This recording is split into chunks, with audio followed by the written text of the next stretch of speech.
You ask Tiger to solve. This deals with linear equations with one unknown.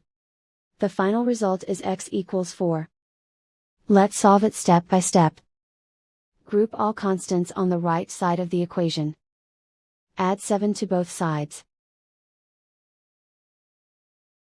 Simplify the arithmetic.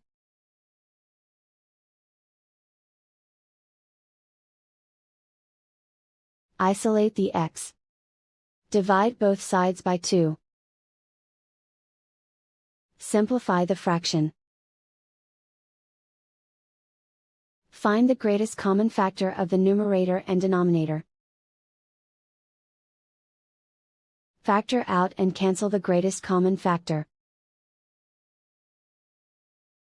And so the final result is x equals 4.